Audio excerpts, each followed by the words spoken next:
अस्सलाम वालेकुम नाज़रीन, प्रोग्राम माजरत के साथ मैं हूं आपकी होस्ट शुमाइला नवाज़। नाज़रीन, आज हम बात करेंगे कि इस्लामाबाद का सेफ सिटी प्रोजेक्ट पर जो कायमा कमेटी बराए काबीना ने मंसूबे की तहकीकात का हुक्म दिया है, उस पर क्या मज़ीद अपडेट हैं और 75 मिलियन डॉलर का जो ठेका है वो 124 मिलियन डॉलर में क्यों अवार्ड हुआ। मंसूबे की फाइलें जब्त करने का हुक्म भी जारी कर दिया गया है, जबकि दूसरी जानिब नेशनल इंश्योरेंस कॉरपोरेशन में करप्शन के केसेस पर फैसला ना होने पर सुप्रीम कोर्ट ने बहुत बरहमी का इजहार किया है। इन तमाम चीज़ों पर हम बात करने के लिए हमारे साथ मौजूद हैं सैयद आदिल गिलानी साहब, हमारे स्टूडियोज़ में ट्रांसपेरेंसी इंटरनेशनल के साबिक चेयरमैन हैं। उनसे बात करते हैं। अस्सलाम वालेकुम आदिल साहब। वालेकुम सलाम। आदिल साहब, ये इस्लामाबाद का सेफ सिटी प्रोजेक्ट पर कायमा कमेटी बराए काबीना का जो इजलास हुआ और फिर मंसूबे की तहकीकात का हुक्म दे दिया गया। 75 मिलियन डॉलर का ये ठेका था, लेकिन 124 मिलियन डॉलर में अवार्ड हुआ। क्यों, क्या वजह है इन चीज़ों की? देखिए, इस मुल्क में करप्शन के ऊपर जो है वो कंप्रोमाइज़ हमेशा हुआ है। सुप्रीम कोर्ट ऑफ पाकिस्तान ने ये एक पर्टिकुलर केस है कि सुप्रीम कोर्ट में कॉन्स्टिट्यूशनल पिटीशन दाखिल की कि सेफ सिटी प्रोजेक्ट इस्लामाबाद का 2009 में 29 दिसंबर 2009 को नादरा ने बगैर टेंडर के एक चाइना की कंपनी हवाई को अवार्ड कर दिया था 124 मिलियन डॉलर में। ठीक है। और वो पीपीआरए के रूल की खिलाफ वर्जी थी और कीमत उसकी 3 गुना थी। वो उसके बारे में अब जब पिछले दिनों हवाई इंटरनेशनल जो चाइना की कंपनी है उसको अमेरिका ने बैन कर दिया है और उसकी जो CFO है, जिसके मोबाइल भी हैं, जिसके मोबाइल हैं, जो इस वक्त दुनिया की सबसे बड़ी कंपनी है, और उसकी जो CFO है उसको कनाडा में अरेस्ट कर लिया है और इस वक्त अमेरिका और चाइना की वॉर उसी पे चल रही है। वो कंपनी है जो कि यहाँ पर 2009 में उसको अवार्ड कर दिया था ठेका, बगैर किसी टेंडर के और बगैर किसी कंपटीशन के। और उसके ऊपर जब कोर्ट का केस चला तो उसके बारे में आपको बताएंगे। मगर अभी जो 3 दिन पहले कायमा कमेटी काबीना डिवीज़न की, उन्होंने इसी हवाई का जब पता चला कि इसकी जो इनके जो इक्विपमेंट हैं वो स्पाई में यूज़ होते हैं, अमेरिका ने ये इल्ज़ाम लगाया कि ये स्पाइंग करते हैं। अच्छा। चाइना की इस कंपनी के थ्रू इनके कैमरे वगैरह जो है वो डायरेक्ट उसके साथ स्पाइंग होती है, जो मुल्क की राज जो है वो ज़ाहिर हो जाएंगे। तो उन्होंने इसकी वजह से इस केस को उठाया है कि ये तो ठेका ही गलत था और ठेका जो था ये 75 मिलियन डॉलर का था, जो कि 124 मिलियन में अवार्ड हुआ उनके कहने के हिसाब से। तो उसकी उन्होंने फाइलें जब्त करने को इंक्वायरी का हुक्म दे दिया है कि ये पाकिस्तान में कैसे चल रहा है कि इसके कैमरे जो उसके अंदर लगने से वो तकरीबन उन्होंने बताया कि कैमरे कोई 1950 कैमरे लगने से कैमरे भी कम लगे हैं, 1640 लगे और कैमरे चल भी कम रहे हैं। सही। तो इसका एक्चुअली हुआ ये था कि जो कैमरे लगे हैं वो काम भी नहीं कर रहे। जो कैमरे लगे हैं उसमें 250 कैमरे काम नहीं कर रहे, तो तकरीबन 1300 काम कर रहे हैं। ये हुआ ये था कि 2009 में जबकि पीपल पार्टी की हुकूमत थी, उस वक्त ये काम जो है, उस वक्त रहमान मलिक जो थे मिनिस्टर ऑफ इंटीरियर थे और नादरा उनके नीचे आता, तो नादरा से उन्होंने एग्रीमेंट कराया था बगैर किसी टेंडर के, बगैर किसी अप्रूवल के, कि ये इनको हवाई को दे दिया जाएगा क्योंकि ये काम जो है ये बहुत ज़रूरी है। और 100 एक्चुअली 2 कॉन्ट्रैक्ट थे। एक कॉन्ट्रैक्ट जो था वो सेफ सिटी पेशावर का भी था क्योंकि उस समय पेशावर में बड़े धमाके हो रहे थे, तो वो 233 मिलियन का था, मगर बाद में वो पेशावर का रह गया और इसका उन्होंने कम अवार्ड कर दिया था, अपनी तरफ से अवार्ड कर दिया, किसी टेंडर के बगैर टेंडर के अवार्ड कर दिया। उस पर सुप्रीम कोर्ट में जब केस चला तो चीफ जस्टिस नासिरुल मुल्क थे जो अभी रिटायर हुए थे पिछले दिनों, वो थे जस्टिस आसिफ सईद खोसा जो आज के चीफ जस्टिस हैं वो थे, और जस्टिस अजमत सईद वो जो आज बैठे हुए सेकंड सीनियर मोस्ट, उन्होंने ये फैसला दिया था।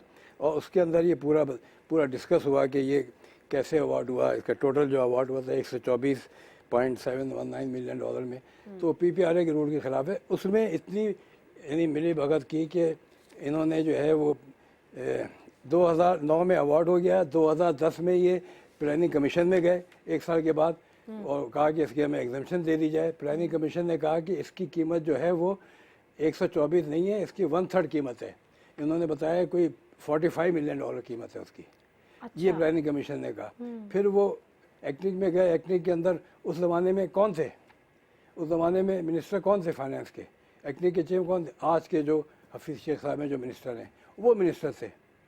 उस वक्त लॉ मिनिस्टर कौन थे, बाबर अवान, जो आज जो है वो इनके साथ जो लगे हुए थे, अभी उनको जो है वो हटाया किसी वजह से कि वो नंदीपुर के अंदर इन्वॉल्व है। तो इन्होंने इसको जो है वो प्रोसेस किया था और इस पर उन्होंने रोका नहीं इसको। रहमान मलिक साहब को रोका नहीं और इसके ऊपर पूरा का पूरा जो है वो सुप्रीम कोर्ट के अंदर केस चला और उन्होंने केस में कई चीज़ें की कि इसको जो है वो नेशनल सिक्योरिटी है और हवाई की जो बड़ी स्पेशलिटी है और इस पर लोन मिलेगा वहाँ से एक्सिम बैंक चाइना से, डॉक्यूमेंट्स विंडो में चल भी रहे जी हैं। हाँ, जिसमें चाइना से एक्सिम बैंक से लोन मिलेगा। लोन जो है वो टाइड अप है ओनली हवाई कंपनी को, हालांकि एक्सिम बैंक जो है वो एक कमर्शियल बैंक है, वो दे रहा है पाकिस्तान में किसी को भी, उनको दे दे किसी भी चाइनीज कंपनी को। लेकिन जो वो यहाँ सब से कहा- रिकमेंडेशंस गई तो उसके उस पर फिर मिला। फिर उसके बाद जो है वो एक उन्होंने कोर्ट में पेश किया, यानी इसका कैबिनेट का डिसीजन जिसके अंदर कि ये 14 मार्च 2011 का सीक्रेट इसमें डॉक्यूमेंट है, ये आप देखने चल रहा है इसके अंदर कि इसकी कैबिनेट ने इसकी अप्रूवल दी। प्राइम मिनिस्टर भी इन्वॉल्व है उस वक्त। कैबिनेट ने अप्रूवल दी कि ये काम जो है अवार्ड हो गया है, इसलिए इसकी एग्जामिशन पीपीआरए के थ्रू दे देते हैं, हालांकि उसकी इजाज़त नहीं थी। आदिल साहब आप क्या कह रहे हैं, इतने हाई लेवल पे दूसरे रजा गिलानी इसमें इन्वॉल्व हैं, इसके अंदर उस वक्त के finance minister Hafeez Sheikh involve हैं, उस वक्त के लॉ मिनिस्टर इन्वॉल्व हैं जो कि बाबा रवान थे, उसके अंदर जो भी था नादरा का चीफ इन्वॉल्व है। इसमें भी जो ऑर्डर आया था वो ऑर्डर बड़े, यानी आज चीफ जस्टिस बैठे हुए हैं और इन्होंने भी उसके ऑर्डर को लिखा था। उस ऑर्डर में क्लियर कट लिखा था कि ये बगैर टेंडर के हुआ है और ये काम जो है अब लिस्टें देख रहे हैं कि पूरी पूरी इसमें चल रही है कि इसके अंदर जो है शफाफियत नहीं है और गवर्नमेंट का पैसा ऐसे हम नहीं दायर जाने देंगे, और जो कॉन्ट्रैक्ट 29 दिसंबर को अवार्ड हुआ है वो इलीगल है और एमनेशो है, इसको कैंसिल किया जाए और पैसे वापस दिए जाए। और सबसे बड़ा जो इसका लास्ट पैराग्राफ 57 है, आप देख रहे हैं इसके अंदर कि इसकी एक कॉपी जजमेंट की चेयरमैन नैब को भेजी जाए और वो इसको इंश्योर करे प्रॉपर प्रोसीडिंग इनिशिएटेड अंडर नैब लॉ। वो नैब लॉ के तहत इसके खिलाफ रेफरेंस फाइल करने का उन्होंने ऑर्डर दिया था। ये 23 अगस्त 2012 को, आज जो है वो 2019 है। कोई यानी हम ये कहते हैं कि इस मुल्क में रूल ऑफ लॉ नहीं चल रहा जी। उस वक्त नैब ने कुछ नहीं किया इस पर, बल्कि इसको उन्होंने कुछ कर करा के नादरा ने, क्योंकि उस ज़माने में जो भी थे नैब के और नादरा के और सब उन्होंने मिल के उस प्रोजेक्ट को उसी कंपनी को करने दिया और ख़त्म भी हुआ पूरा प्रोजेक्ट, पैसा भी वापस नहीं लिया। यानी $68 मिलियन जो है वो एडवांस उसको दे दिया था बगैर काम के।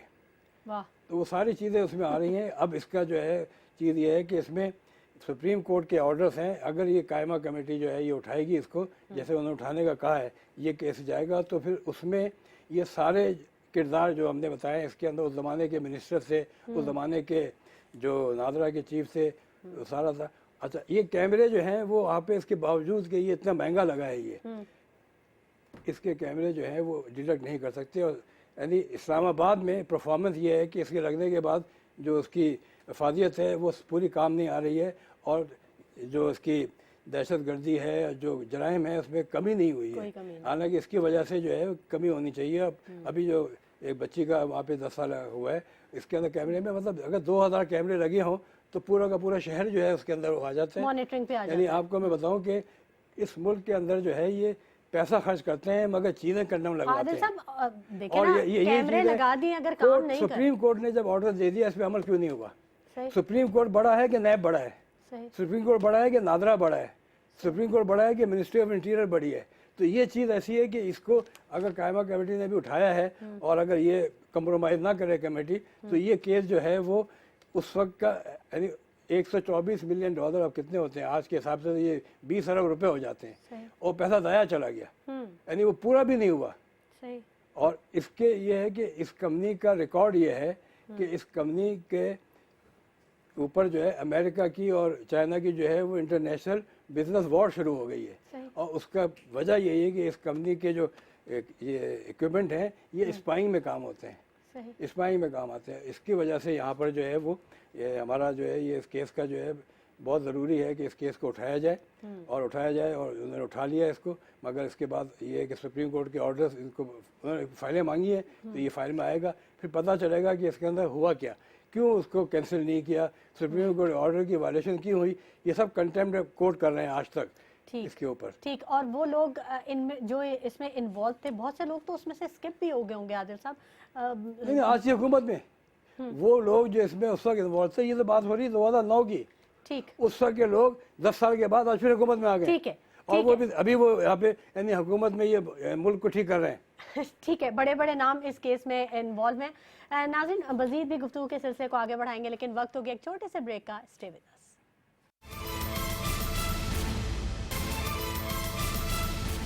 प्रोग्राम में एक मरतबा फिर आपको खुशामदीद कहेंगे नाज़रीन, और सैयद आदिल गिलानी साहब हमारे स्टूडियोज़ में हमारे साथ मौजूद हैं और नए नए इंकशाफात, हमेशा की तरह चौंका देने वाले इंकशाफात कर रहे हैं।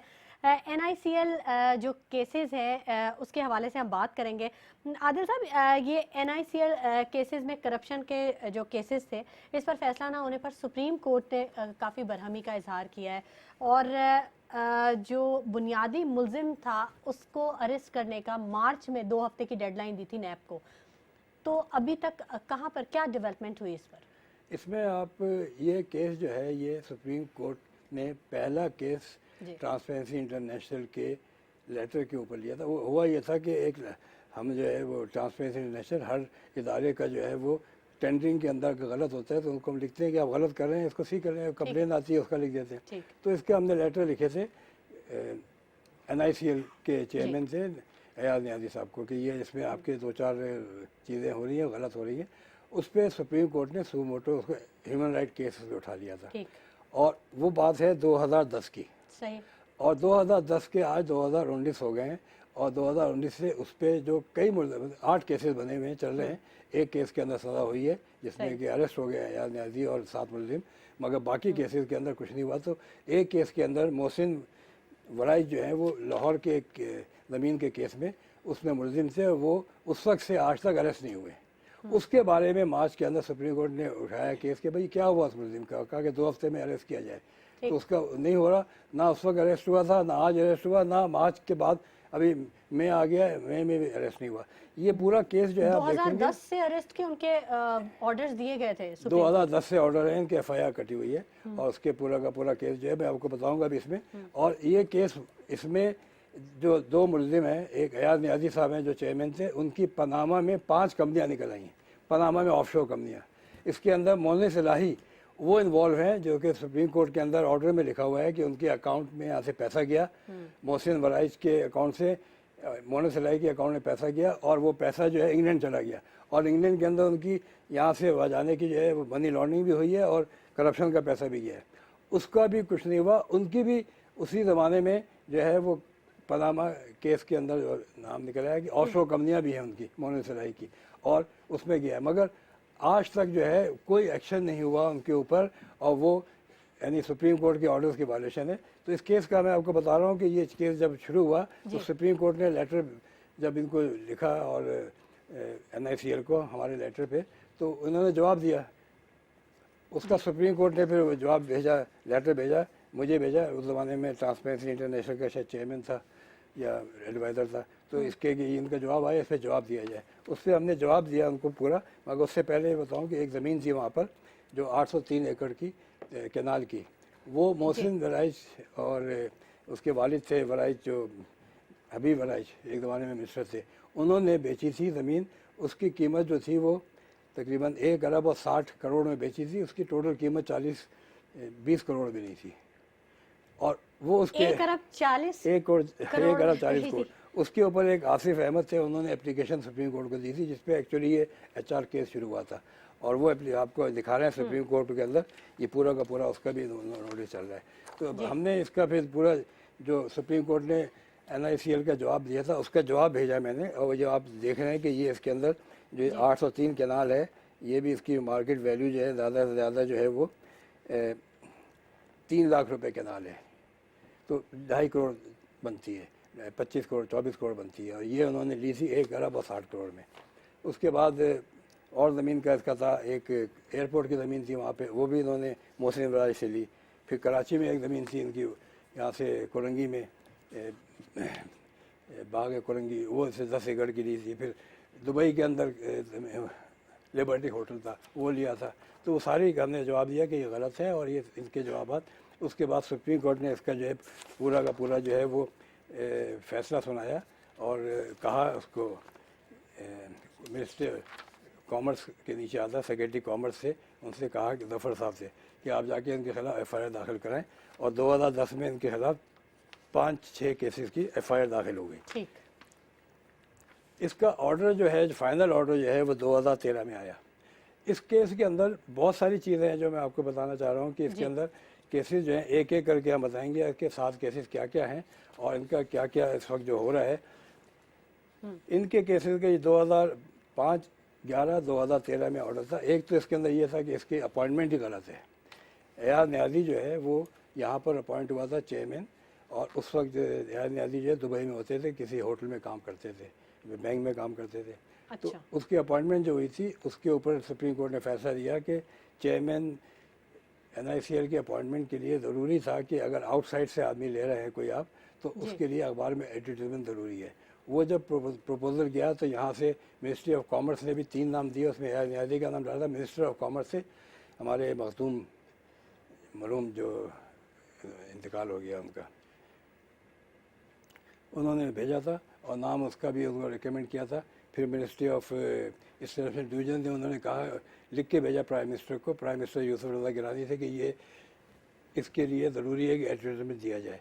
मगर वहाँ से जवाब आया, नरगिस सेठी ने, सेक्रेटरी टू द PMC, उसने जवाब लिख के भेज दिया कि इसका अपॉइंटमेंट आप कर दें चेयरमैन, तो उसका अपॉइंट वो इलीगल डिक्लेयर कर दिया सुप्रीम कोर्ट ने। उसका भी नैब का केस अभी तक फाइल नहीं हुआ उसके, क्योंकि वो चल रहा है केस। फिर ज़मीन का ये केस था, ये वाला, इस ज़मीन के ऊपर जो इनका था 803 कैनाल, इस पे जो है वो उन्होंने सुप्रीम कोर्ट ने नैब को, केस FIA का था, नैब को कहा इसकी आप 2 हफ्ते में इंक्वायरी करके वापस दें हमें।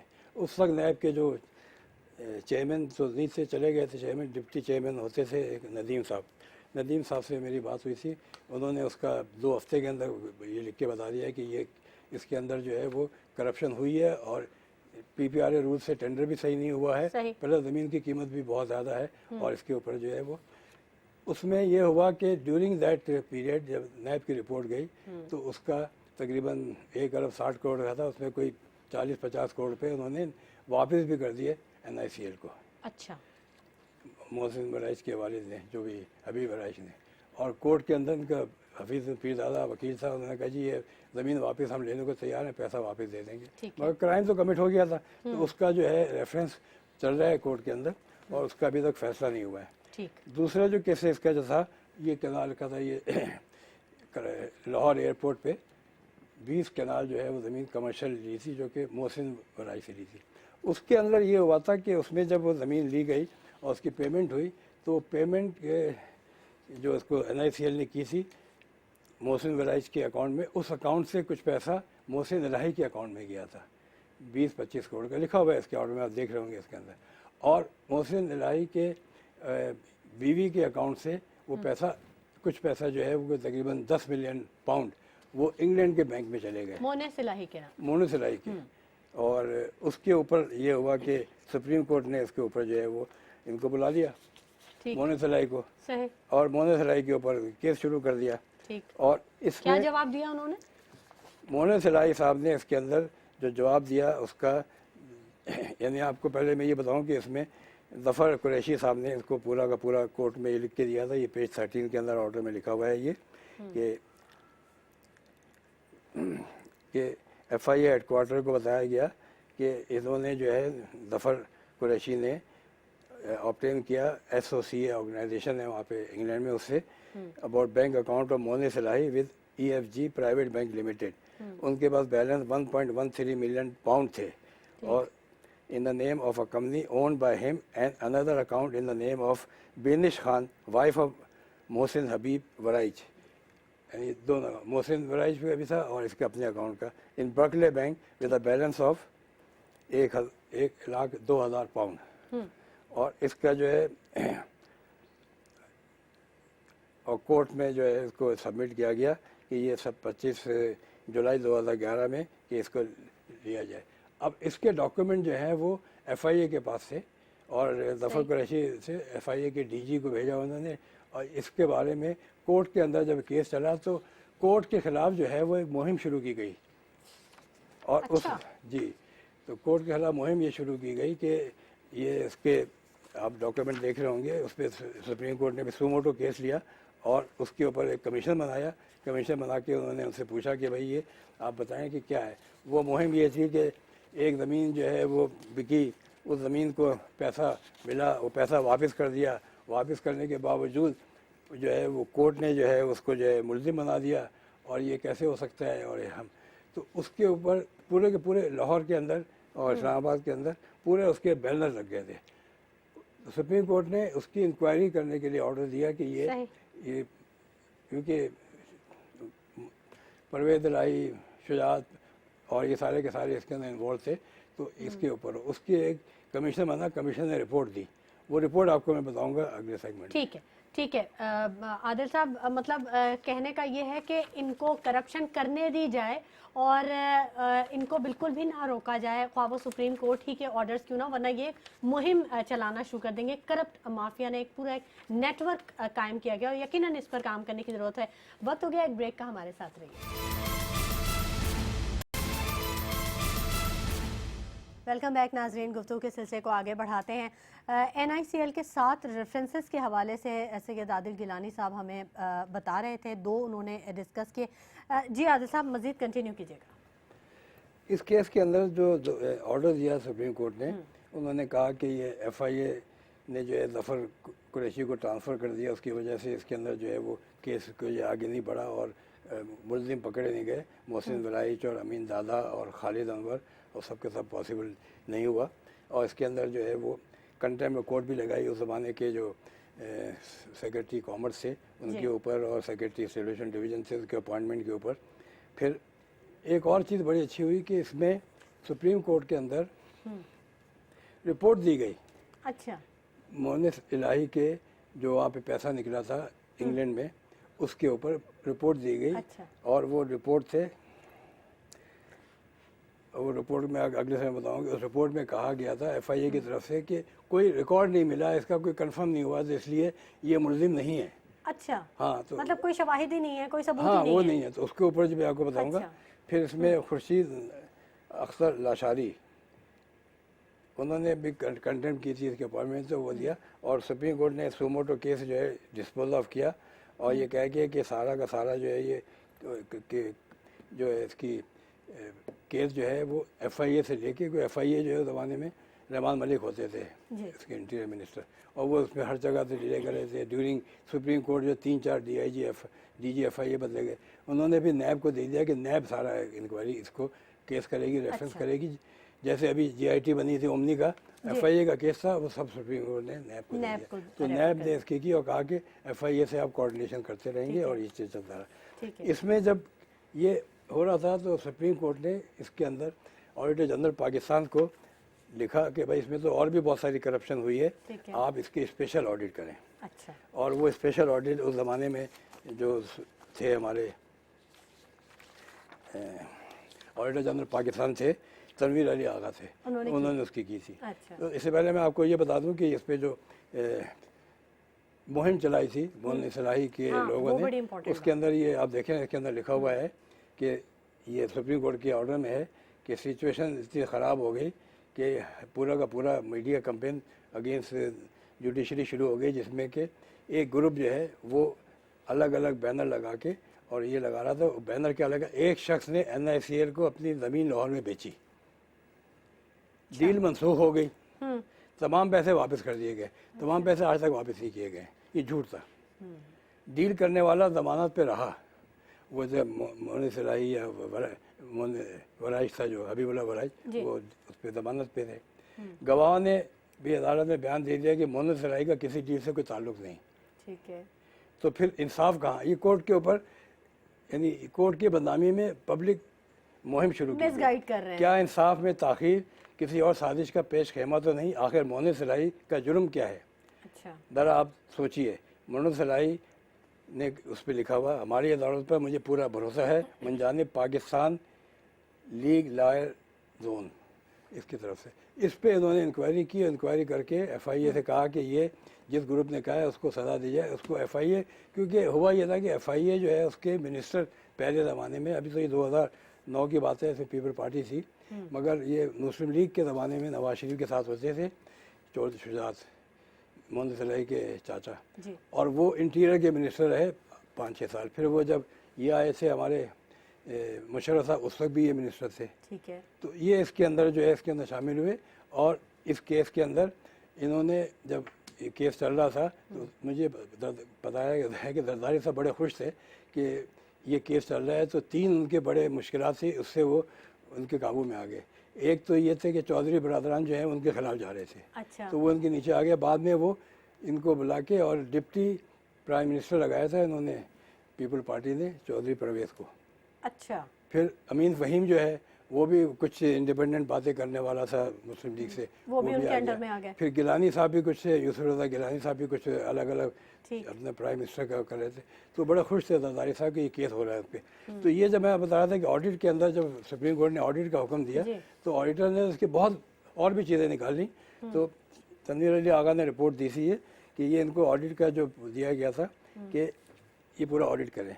तो इसमें ऑडिटर थे शहजाद अली खान, और उन्होंने यहाँ पे ऑडिट करने आए। तो हमारे साथ उनका तनवीर अली आगा साहब से भी हमारा कांटेक्ट था, और क्योंकि उनको पता था हमने दिया तो हमने उनको गाइड करते रहे। तो वो जब यहाँ पर आए थे तो NICL में गए थे, और NICL में 17 फरवरी से लेके और 10 फरवरी 10 दिन उन्होंने पूरी यहाँ पे इंक्वायरी की। उस इंक्वायरी के दौरान में उनके ऊपर वहाँ पर पकड़ लिए गए, उनको काम नहीं करने दिया गया है। वहाँ के जो बैठे हुए थे उस वक्त 2011 में जो बैठे हुए थे NICL के करता धरता, उन्होंने उसको रोका और उसको गन से उसको यानी कोशिश की करने की। उसके बाद वो नेक्स्ट डे आए तो उसने अपने घर से अपनी गन लेकर आया वो कि भाई मुझे कोई नुकसान तो नहीं होगा। फिर उसको पकड़ के पुलिस के हवाले कर दिया। अच्छा। और FIR काट दी उसके ऊपर। तो हमने भी फ़ोन किया उसको ऑडिटर जनरल तनवीर अली आगा को, ये इस पर मदद करें, ये गवर्नमेंट का सुप्रीम कोर्ट के ऑर्डर पे काम हो रहा है, आप सुप्रीम कोर्ट जाएं इसके लिए। तो अल्टीमेटली वो छोड़े गए। उन्होंने पूरी रिपोर्ट दी, और रिपोर्ट जो है वो उसके अंदर उन्होंने सारा बताया कि ये केसेस जो हैं इसमें इतना इतना नुकसान हुआ है। उन्होंने कुछ और भी फाइनेंशियल क्राइम भी बताया इसके अंदर कि इन्होंने जो है पूरा फाइनेंशियल पैसे भी दायर किए जो इनके याद के न्यायाधी के उसके इख्तियार में नहीं था, इख्तियारात का नाजायज़ इस्तेमाल किया। और एक बहुत बड़ी चीज़ थी इसके अंदर कि एक कॉन्ट्रैक्ट के अंदर जो है वो PPRA रूल में एक क्लॉज है इंटीग्रेटेड पैक्ट, उसमें कॉन्ट्रैक्टर साइन करता है एग्रीमेंट के, अगर इसमें करप्शन हुई मेरी वजह से और करप्शन डिडक्ट हुई तो मैं लायबिल हूँ 10 टाइम वो पैसा देने को फाइन गवर्नमेंट को। तो उस पर उन्होंने निकाला ऑडिटर जनरल की रिपोर्ट में कि 2 केसेस के अंदर इनके ऊपर जो है वो एक में 800 मिलियन रुपए का फ़ाइन है और एक के अंदर 400 मिलियन रुपए का फ़ाइन है, वो रिकवर किया जाए। ये उनकी 2011 की रिपोर्ट है और सुप्रीम कोर्ट में जमा हुई। तो ये उन्होंने दे दी सुप्रीम कोर्ट ने सब कुछ नैब को, और नैब इसके ऊपर इंक्वायरी करे। मगर आज तक अफसोस की बात यह है कि ये रिकवरी नहीं हुई। अगर ये रिकवरी, मैंने लास्ट टाइम बताया था कि रिकवरी कारके के केस में भी अगर रिकवरी हो जाती है तो उसका जो है वो कितना 8 बिलियन है, तो 800 बिलियन आ जाएगा हमारे पास 10 टाइम होके डॉलर में। और ये इसके अंदर भी अगर इसकी रिकवरी हो, और ये क्लॉज इसलिए रखी गई है इंटीग्रेटी पैक्ट के अंदर कि करप्शन करने से डरे कंपनियां, मगर पाकिस्तान में इस क्लॉज पे आज तक ना अमल ही नहीं हुआ। यानी अमल कराने वाला कौन है? केस करप्शन के साबित हो रहे हैं, मगर वो इतनी अहलियत नहीं है FIA में, इतनी अहलियत नहीं है नैब में कि वो इस चीज़ को उठाएं, जबकि ऑडिटर जनरल ने लिख के दिया है कि इसकी रिकवरी की जाए। फिर उसके बाद NICL ने लिख के भेजा है कि रिकवरी की जाए, मगर वो आज तक रिकवरी नहीं हुई है।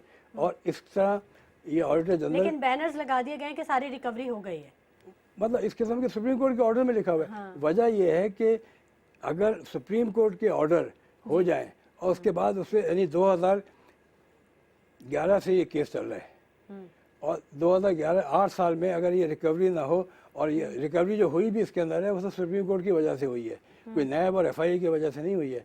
इसमें तो हमें भी बड़ी धमकियाँ मिली थी। इसमें जब केस चल रहा था तो आप बिलीव करोगे कि उस ज़माने के नैब के अफसर आए थे मेरे पास और आज कह रहे छोड़ दें इसको, और इसके अंदर जो है रिकवरी भी हो गई है, इसमें रिवार्ड मिलेगा, नैब को मिलेगा और TI को मिलेगा। हमने कहा रिवार्ड कैसे मिलेगा? TI का क्या ताल्लुक है रिवार्ड का? जो पैसा है वो हुकूमत का है और हुकूमत के ख़जाने के है, तो ख़जाने में जाना चाहिए। रिवार्ड में ना आपका शेयर है ना हमारा कोई किरदार है, इसमें अगर किरदार है तो सुप्रीम कोर्ट का है। तो ये चीज़ें कर रही हैं। और इसके बाद सुप्रीम कोर्ट के ऑर्डर के ऊपर अगर अमल नहीं होता तो ये मुल्क चल नहीं सकता। तो मैं आपको सारे केसेस जो बता रहा हूँ उसमें सुप्रीम कोर्ट के ऑर्डर्स हो गए और उसके बाद उस पर प्रूफ के साथ हैं। अभी तो देखें ना, अभी जितने केसेस नैब के हो रहे हैं उसके अंदर ये होता है कि नवाज शरीफ में जो केस हुआ वो हुआ लिविंग बियॉन्ड मीन्स, कि वो अपार्टमेंट जो है वो आपने पैसा लगाया, उसमें करप्शन का चार्ज नहीं लगाया। फवाद हुसैन फवाद पे लिविंग बियॉन्ड मीन्स, ठीक है, सिराज दुरानी पे लिविंग बियॉन्ड मीन्स। मकसद ये है कि ब्लैक एंड वाइट केसेस तो ये होते हैं, living beyond means is not a charge. वो तो ये है कि आगे कोई प्रूफ नहीं है तो आपने ये क्योंकि living beyond means is a crime under NAB ordinance, तो इसलिए उसको कर दिया कि बेनामी है, मगर वो भी खत्म हो जाएगा। अभी जो बेनामी का लेकिन जिसके सबूत है उस पर तो बात होनी सबूत तो नहीं, जो सुप्रीम कोर्ट ने वेट कर दिया है, ठीक है, सुप्रीम कोर्ट ने इनको ऑर्डर दे दिए, सुप्रीम कोर्ट ने एफआईआर दाखिल करा दी। इस केस में ही पहला केस है, सुप्रीम कोर्ट ने एफआईआर दाखिल कराई है, वरना इसके बाद कोई ऐसा केस नहीं हुआ है। ठीक ठीक, बहुत शुक्रिया सैयद आदिल गिलानी साहब। मजीद भी बात करेंगे NICL के मजीद जो 5 केसेस हैं उन पर हम अपने अगले प्रोग्राम में बात करेंगे। नाज़रीन, अहम बात यह है कि सिस्टम को बचाने के लिए सख्त फैसले करने होंगे और इन फैसलों पर अमल दरामद भी करवाना होगा, तभी कुछ बात बन सकेगी। इसी के साथ शुमाइला नवाज़ को इजाज़त दीजिए, अपना बहुत ख्याल रखिएगा, अल्लाह ने के बाद।